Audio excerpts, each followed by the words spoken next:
Will letting your child, who's close to the legal drinking age, drink before they're legal, will that stop them from binge drinking later in life? Our next guest says yes. Stanton is the author of Addiction Proof Your Child. There's his book. He's here in New York City. And in Tampa, we've got Calvina Fay. She's the executive director for the Drug-Free America Foundation. Good morning to both of you. Good morning. All right. Stanton, start with the premise of your book. The premise of my book is that your children are going to be exposed to alcohol, possibly even drugs, and other addictions. What about the internet? You have to create a human being who's able to manage their own lives and deal with things independently. For example, at 21, they're going to be able to drink legally. Sure.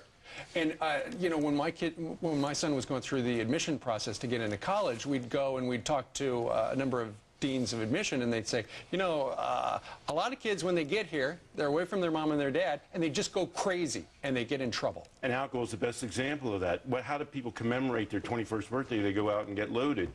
50% of 21-year-olds in America binge drink regularly. We're not preparing them appropriately. And you just returned from Italy, and there's not really a terrible binge drinking problem over there. I came from Ireland and then Italy. In Ireland, you see young men reeling around the streets and puking. They're the country that's closest to us. They want to raise their drinking age to 21.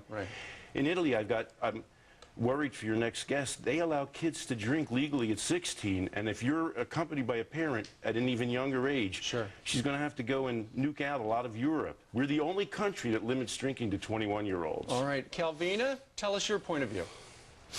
Well, I disagree, and not only do I disagree, but science and historical experience disagrees. We know that children's brains are still developing, and to put a toxin into the brain is not useful for their development.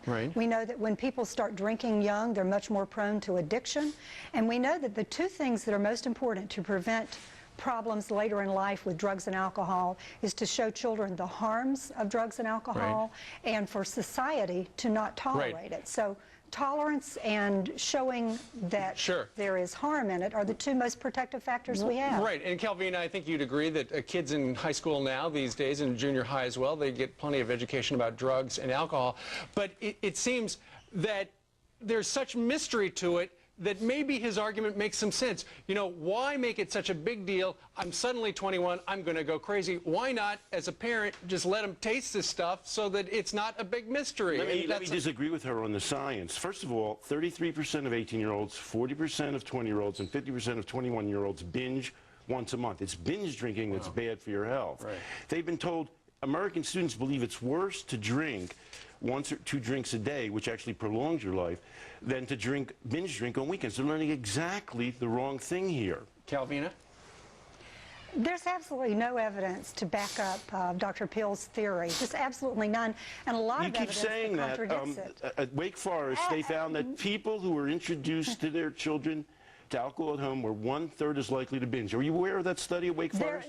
There is a study. It's in my book. You can read it. You can keep announcing what science says. Are you aware of the study that comes out of Madrid that just was released that says that children that have been taught to drink since very young age, they have a very serious problem over there? There's a very big difference between going out in the woods and drinking and being taught to drink by your parents. Your opinion is totally unfounded. Why did the people in Italy allow their children to drink at 16? Do you think they should be... lots and lots of evidence that contradicts what your theory says. Do you know that the Italians have the lowest binge drinking rate among teens? We know about what works in drug prevention. I mean, you're just wrong. You're wrong. You're expressing a cultural prejudice that's actually a negative impact on people. All right. Why would we want to teach our children something that's harmful to their brain and harmful to their body? Calvina, you got the final word. Calvina Fay and Stanton who's got a new book out. If you'd like to read about it, it's Addiction Proof Your Child. We thank you both for joining us live today. Thanks so much. All right.